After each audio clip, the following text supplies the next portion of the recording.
Pentecostes, nessa didática bíblica, que se refere ao final dos tempos.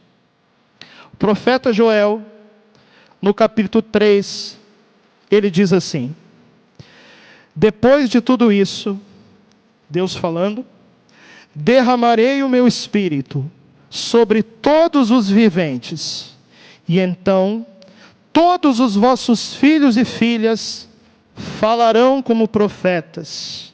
Os anciãos receberão em sonho suas mensagens, e os jovens terão visões. Olha aqui a promessa de Deus. Os jovens terão visões. Nós podemos lembrar aqui das aparições marianas, né? Que geralmente acontece com crianças e jovens. Então foram os jovens e as crianças de Lourdes, de La Salete, de Fátima, de Medjugorje. É o cumprimento dessa palavra. O Espírito Santo tem se derramado sobre a terra para preparar a nova vinda de Jesus, e a palavra continua falando assim: sobre os escravos e as escravas derramarei naquele dia o meu espírito. Nós estamos começamos ontem, o nosso acampamento mariano, e eu quero falar aqui daquela que foi a criatura mais cheia do Espírito Santo. De quem que eu estou falando? Da Virgem Maria. Merece uma salva de palmas ou não merece? Nunca na história humana uma criatura foi tão cheia do Espírito Santo como Nossa Senhora. E São Luís Maria Grignion de Montfort, no seu conhecido Tratado da Verdadeira Devoção à Virgem Maria, que por sinal era o livro de cabeceira do Papa São João Paulo II, foi por causa desse livro que João Paulo II se entregou a Deus através da Virgem Maria, e por isso ele assumiu o lema Totus Tuus, que significa todo teu, todo de Maria, e por isso ele se tornou santo. Nós temos aqui nesse livro, aliás, nós temos aqui diante de nós nessa Santa Missa, o Padre Jesus, onde que ele está? Trouxe para nós essa relíquia de primeiro grau. É um pedacinho do osso de São Luís Maria Grignion de Montfort. Está aqui ao lado do altar. Vamos dar uma salva de palmas para São Luís também. São Luís Maria Grignion de Montfort nos ensina no Tratado da Verdadeira Devoção que mais do que ser cheia do Espírito Santo, a Virgem Maria, ela é a esposa do Espírito Santo. E alguns padres podem considerar isso aí, quem sabe, uma novidade teológica de São Luís, mas não é. Eu pensei que era, mas quando eu fui estudar patrística, eu me dei conta que existem santos padres da igreja que já chamam a Virgem Maria pelo título de esposa do Espírito Santo. Por qual razão? Porque foi nela, foi no seu ventre, foi no ventre de Nossa Senhora que o Espírito Santo gerou Jesus na carne.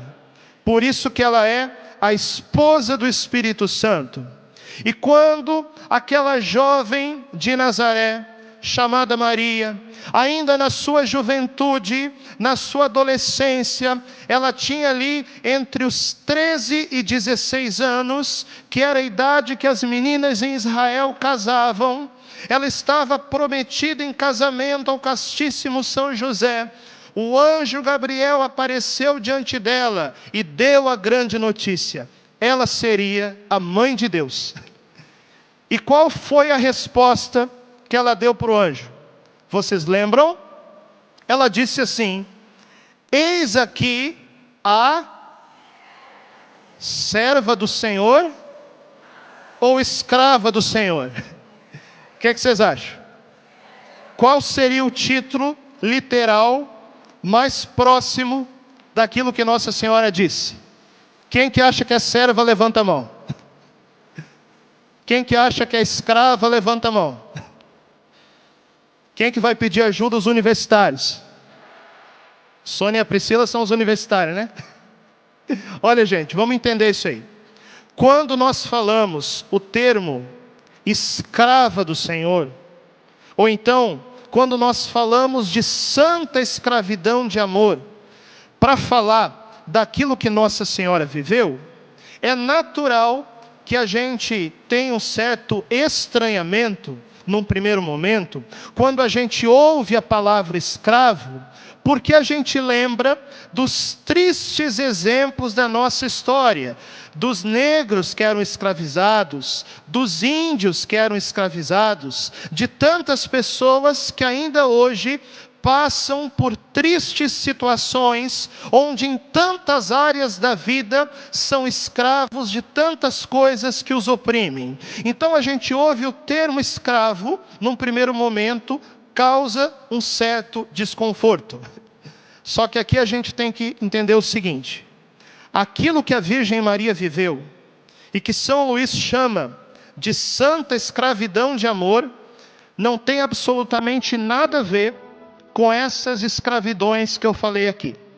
Nós estamos falando aqui de uma entrega de amor, e a prova disso é a seguinte: São Luís diz no tratado que na época de Jesus e de Nossa Senhora, não existiam servos como nós conhecemos hoje. Existiam escravos. Então, se nós formos traduzir literalmente, nós vamos entender que a Virgem Maria falou assim: eis aqui a escrava do Senhor, a escrava por amor. E São Luís nos explica qual que é a diferença entre o servo e o escravo. Mas vamos colocar aqui na nossa realidade, para as coisas ficar mais claras ainda. Qual que é a diferença entre o escravo e o funcionário? Alguém aqui é funcionário? Quem aqui é funcionário, levanta a mão. O funcionário, ele tem alguns direitos, sim ou não? Ele sofre um pouquinho, mas tem alguns direitos. Quais que são os direitos que um funcionário tem? Vamos lá, falem para mim. Funcionário tem direito a salário, o que mais? Funcionário tem direito a férias, o que mais? Funcionário tem direito a 13º. Funcionário tem direito a horas de descanso. Dependendo do lugar que trabalha, tem direito a vale transporte, a vale alimentação. Funcionário tem direito a se aposentar. E o escravo tem algum direito? Não. O escravo, ele depende totalmente do seu senhor. Agora se coloca no lugar da Virgem Maria na sua adolescência. Se coloca no lugar de Nossa Senhora na sua juventude. A Virgem Maria amava a Deus com amor tão grande, diz Santo Afonso de Ligório, que se nós somássemos o amor de todas as mães do mundo, quem aqui é mãe, levanta a mão.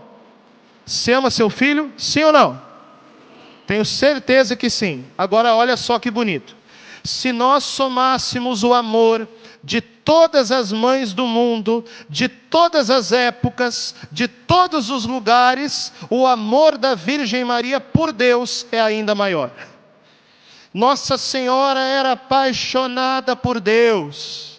Nossa Senhora tinha o coração dela queimando de amor por Deus, e por isso ela não queria se entregar a Deus pela metade, ela não queria se entregar a Deus para receber salário, ela não queria se entregar a Deus para receber recompensa, ela não queria tirar férias de Deus, ela não queria se aposentar de Deus, por isso ela não se entregou pela metade, ela se entregou inteira, toda a sua vida, toda a sua existência, o seu corpo, a sua alma, os seus sonhos, o seu passado, o seu presente, o seu futuro. Ela se entregou a Deus sem medidas, por isso ela disse: eis aqui a escrava do Senhor. Está aí a grandeza da santidade de Nossa Senhora.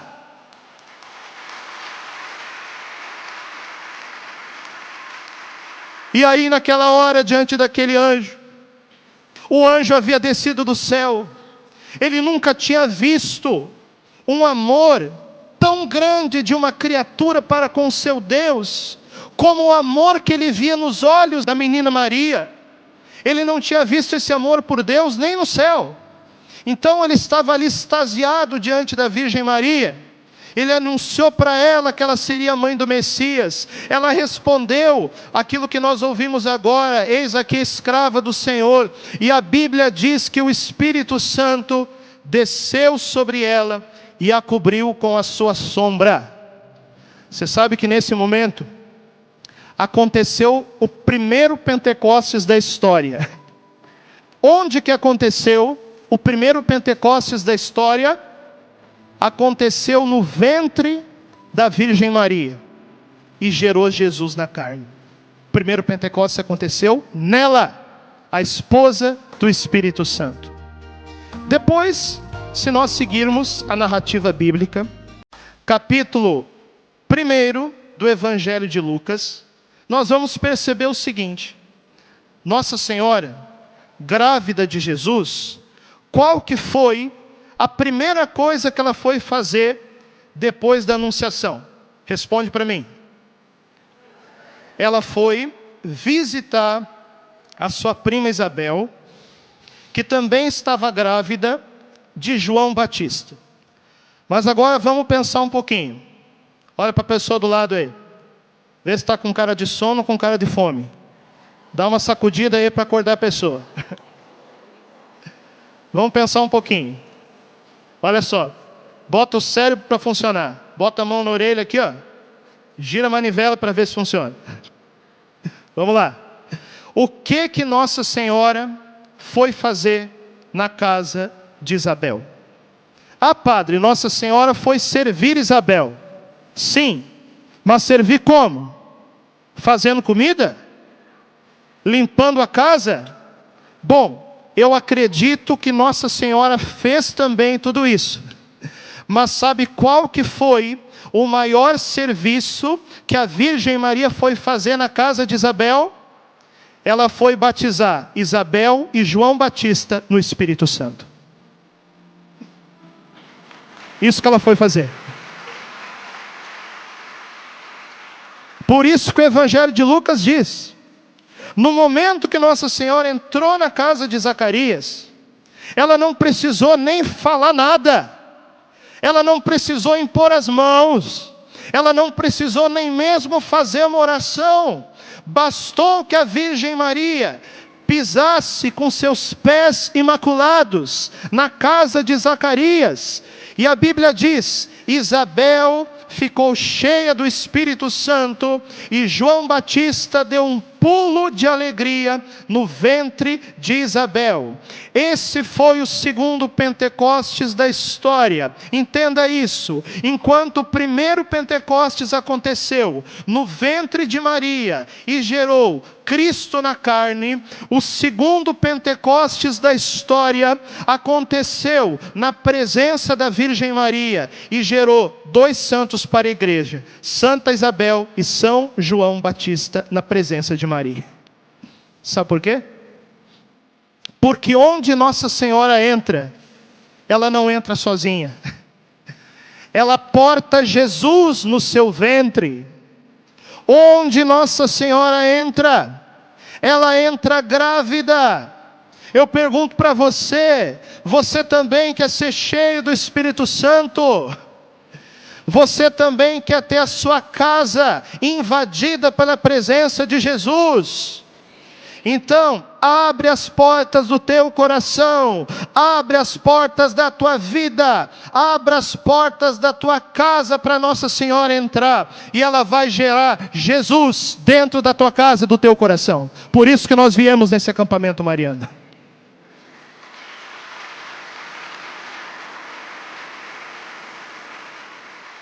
O primeiro Pentecostes aconteceu no ventre de Maria e gerou Cristo na carne. O segundo Pentecostes aconteceu na presença de Maria e gerou Isabel e João Batista.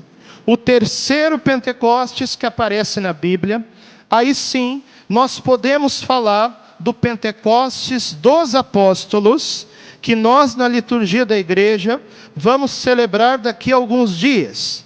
Atos dos Apóstolos, capítulo 1 e 2, nos fala que, após a ressurreição de Jesus, os apóstolos estavam com medo, trancados no cenáculo, mas Jesus fez uma promessa, que o Espírito Santo desceria sobre eles como línguas de fogo, que eles seriam cheios do Espírito Santo, e isso de fato aconteceu, e mudou a vida deles. Mas antes de acontecer o Pentecostes dos apóstolos, a Bíblia diz, quem estava junto com eles? A Virgem Maria. Não estou inventando coisa, confere aí. Atos dos Apóstolos, capítulo 1 e 2. Os apóstolos estavam reunidos com Maria, e eles permaneceram quantos dias em oração? Entre a ascensão de Jesus e o Pentecostes, permaneceram 9 dias em oração junto com Maria. Foi a primeira novena da história da igreja. Quem aqui já fez novena, levanta a mão. Agora se aprendeu a primeira novena da história. Os apóstolos, junto com a Virgem Maria, clamando a vinda do Espírito Santo. Nós também queremos receber o Espírito Santo no nosso coração, sim ou não? Mas sabe qual que é o problema? O nosso problema é o seguinte: tem dia que a gente não para rezar nem 9 minutos. Os apóstolos rezaram 9 dias. Muitas vezes nós não queremos rezar 9 minutos, que nós desistimos. Mas se nós olharmos para Atos dos Apóstolos, nós vamos perceber isso. A Bíblia diz que os apóstolos permaneceram ali, em oração perseverante, em oração incessante, junto com a Virgem Maria. Essas são as duas direções bíblicas para você receber a promessa de Pentecostes. Repete isso comigo: perseverar na oração e perseverar com Maria. Fala para a pessoa do lado: perseverar na oração e perseverar com Maria. Fala para a pessoa do outro lado: perseverar na oração e perseverar com Maria. Então, gente, presta atenção nisso. Você reza o terço todos os dias? Não precisa responder. Mas rezar o terço todos os dias é perseverar na oração e perseverar com Maria. Quem aqui reza cenáculo, levanta a mão. Rezar o seu cenáculo é perseverar na oração e perseverar com Maria. Quem aqui já fez a consagração total à Virgem Maria pelo método do tratado? Viver a tua consagração é perseverar na oração e perseverar com Maria. Se você quer ser batizado no Espírito Santo, reza o terço, reza cenáculo, se consagra e você será cheio do Espírito Santo.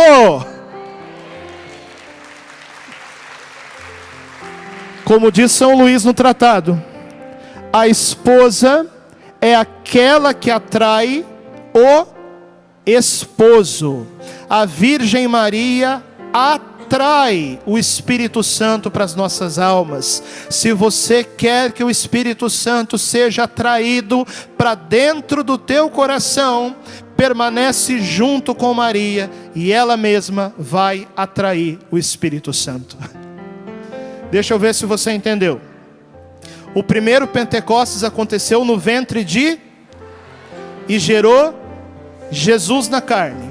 O segundo Pentecostes aconteceu na presença de Maria e gerou 2 santos para a igreja, Isabel e João Batista. O terceiro Pentecostes aconteceu pela intercessão de Maria e gerou a evangelização na igreja a partir do dia de Pentecostes. Agora, será que a coisa para por aí ou continua na história?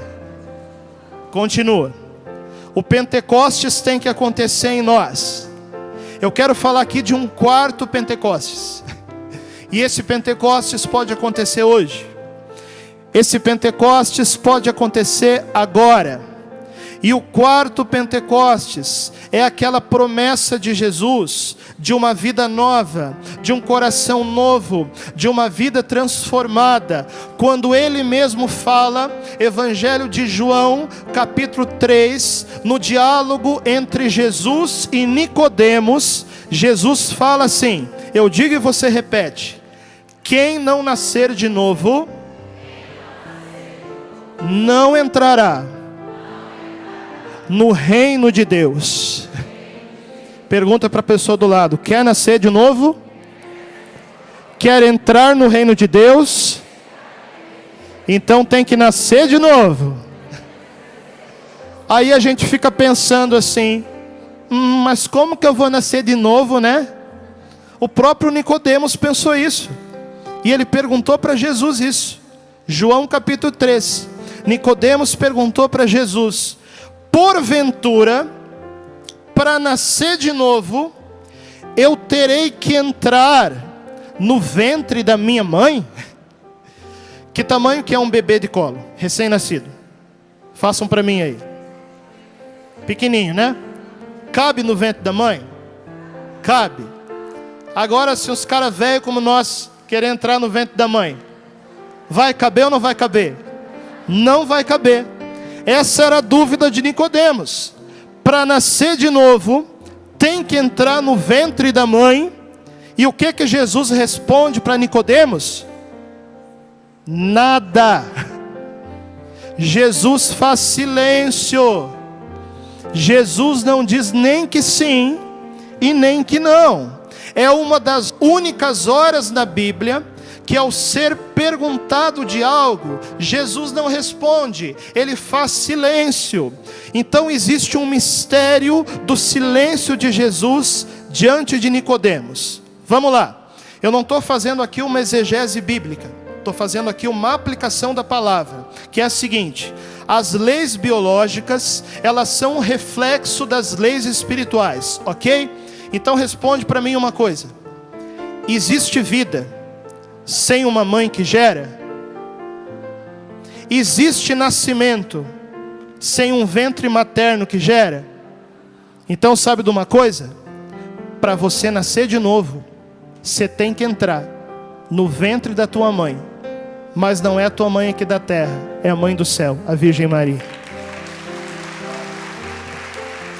Nós, nesse acampamento mariano, queremos nascer de novo. Por isso nós vamos entrar no útero espiritual de Maria, para nós sermos cheios do Espírito Santo, nessa nova gestação espiritual. E como diz São Luís no tratado, o Espírito Santo continua agindo da mesma forma. Então, se há 2000 anos atrás, o Espírito Santo gerou Cristo no útero de Maria, também hoje o Espírito Santo continua gerando os membros do corpo de Cristo no útero da Virgem Maria. Se você quer ser gerado pelo Espírito Santo, entra no útero de Maria e ela vai te gerar um homem novo e uma mulher nova. É isso que nós viemos fazer nesse acampamento mariano. E eu quero falar ainda de um quinto Pentecostes nessa didática bíblica, que se refere ao final dos tempos. O profeta Joel, no capítulo 3, ele diz assim: depois de tudo isso, Deus falando, derramarei o meu espírito sobre todos os viventes, e então todos os vossos filhos e filhas falarão como profetas. Os anciãos receberão em sonho suas mensagens, e os jovens terão visões. Olha aqui a promessa de Deus. Tem jovem aqui nesse rincão? Levanta a mão. Olha a promessa. Os jovens terão visões. Aqui diz: os anciãos terão sonhos. Tem velho aqui nesse rincão, sim ou não? Olha aqui a promessa, né? Os anciãos terão sonhos, os jovens terão visões. Nós podemos lembrar aqui das aparições marianas, né? Que geralmente acontece com crianças e jovens. Então foram os jovens e as crianças de Lourdes, de La Salette, de Fátima, de Medjugorje. É o cumprimento dessa palavra. O Espírito Santo tem se derramado sobre a terra para preparar a nova vinda de Jesus, e a palavra continua falando assim: sobre os escravos e as escravas derramarei naquele dia o meu Espírito. Repete comigo: sobre os escravos e as escravas derramarei o meu Espírito. Vamos ao contexto bíblico. O que significa um escravo e uma escrava no Antigo Testamento, onde o profeta Joel vivia? Eram os homens e mulheres que serviam aos reis, ok? Agora vamos entender essa palavra de maneira espiritual. Nós não estamos falando aqui, historicamente, somente nesse âmbito, de homens e mulheres que servem aos reis, mas nós estamos falando aqui de homens e mulheres que servem ao Rei dos Reis. Está entendendo? E que, como Nossa Senhora, tem a coragem de declarar: eis aqui os escravos por amor. Então, nós podemos entender dessa forma: vai acontecer um Pentecostes mundial sobre toda criatura. Monsenhor Jonas Abib falou disso, Nossa Senhora fala disso nas suas mensagens. Mas esse Pentecostes vai acontecer primeiro sobre aqueles que tiverem a coragem de se entregar a Deus. Está entendendo? Esse Pentecostes vai acontecer primeiro sobre aqueles que se declararem também escravos e escravas por amor.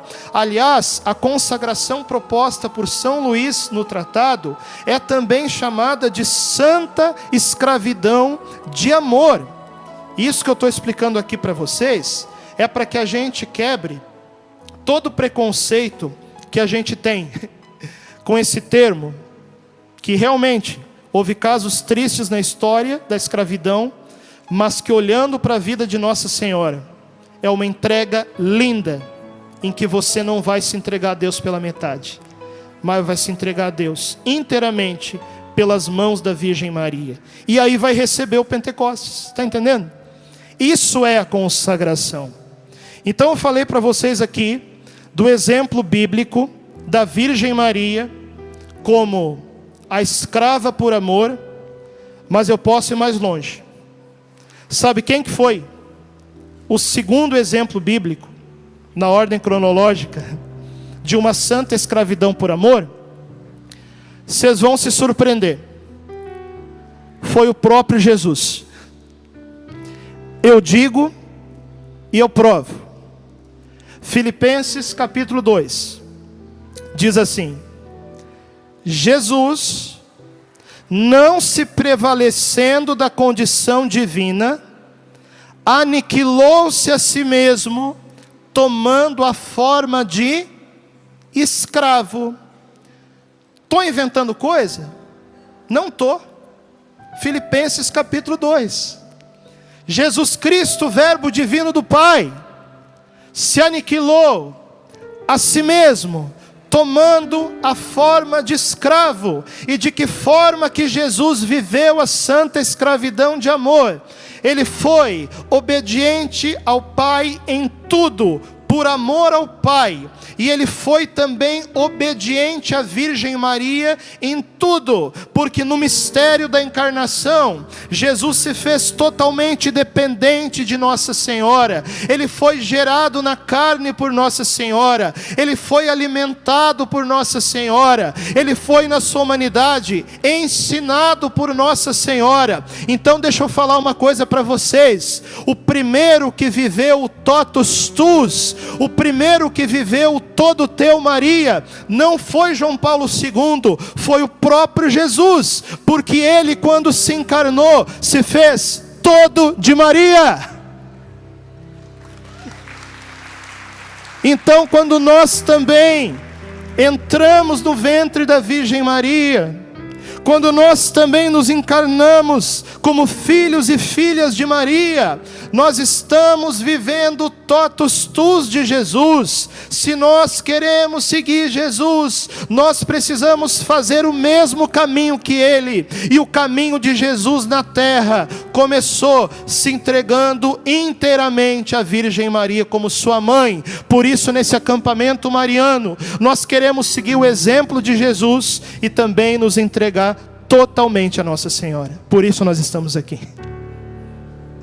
Tem ainda um terceiro exemplo bíblico da santa escravidão de amor, que talvez fale muito a nós, que é o filho pródigo. Você conhece a história dele, né? Ele esbanjou os bens do pai no pecado, se arrependeu, voltou para a casa do pai, embora a mãe não apareça, que é também a casa da mãe. E ele diz para o pai assim: pai, trata-me como a um dos teus empregados. Mas já sabemos, naquela época não existiam empregados como existem hoje. Então a tradução literal: pai, trata-me como um dos teus escravos. E o pai o chama de filho. Então veja só a lógica do evangelho. Existe uma regra no evangelho que é a seguinte: aquele que se exalta, Deus derruba. Mas aquele que se faz pequeno, aquele que se faz humilde, Deus exalta. Então a Virgem Maria se fez escrava e Deus a coroou como rainha. Jesus se fez escravo e o Pai o deu um nome que está acima de todo nome. O filho pródigo se declarou escravo e o Pai o chamou de filho. Deixa Deus te chamar de filha, deixa Deus te chamar de filho, mas você se faça pequeno e humilde diante dele. Eis aqui os escravos por amor. Pergunta: somos escravos ou somos filhos? O que vocês acham? As duas coisas. Escravos por amor. Porque o que é um escravo por amor? É um filho que ama tanto o seu pai e que ama tanto a sua mãe, que quer fazer a vontade deles em tudo. E para terminar, eu quero partilhar com vocês um trecho do meu novo livro, que estamos lançando nesse acampamento mariano, A Hora de Maria. Você já pode adquirir. Em que, nesse livro, que vai ajudar você também a viver uma devoção mariana verdadeira. Nesse livro eu escrevi assim, e eu quero terminar dessa forma essa pregação. No dia de Pentecostes, a vida dos apóstolos mudou. A evangelização era acompanhada continuamente pela experiência carismática das línguas, das curas e dos sinais. A Canção Nova nasceu dessa experiência de Pentecostes. Padre Evandro, eu não sou membro da Canção Nova, mas eu sou filho espiritual do Padre Jonas, viu? Então essa palavra é para a minha vida também. A Canção Nova nasceu dessa experiência de Pentecostes, que continua acontecendo na história da igreja. Sim, nós esperamos o novo Pentecostes mundial, que vai mudar a face da terra, conforme a profecia de Joel e as promessas de Nossa Senhora. Este Pentecostes vai preparar a vinda de Jesus. Enquanto o Pentecostes mundial não acontece, o nosso Pentecostes pessoal já pode acontecer. Repete comigo isso. Enquanto o Pentecostes mundial não acontece, o nosso Pentecostes pessoal já pode acontecer. Fala para a pessoa do lado: o seu Pentecostes pessoal já pode acontecer. Por isso vamos subir juntos à sala do cenáculo, que é o coração de Maria, para vivermos o Pentecostes pessoal. Vamos ficando de pé e nós vamos cantar. Em verdade em verdade te digo, quem não nascer de novo, não entrará no reino de Deus. Em verdade te digo, quem não nascer de novo, não poderá ver o reino de Deus. Pega seus braços, canta isso, em verdade. Em verdade te digo, quem não nascer de novo, não poderá ver o reino de Deus. Por isso vem, vem, vem, vem, vem, vem, vem Espírito Santo, vem, vem, vem, vem, vem, vem Espírito Santo.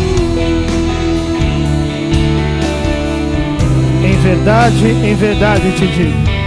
Em verdade te digo, quem não renascer Da água e do Espírito da água e do Espírito não entrará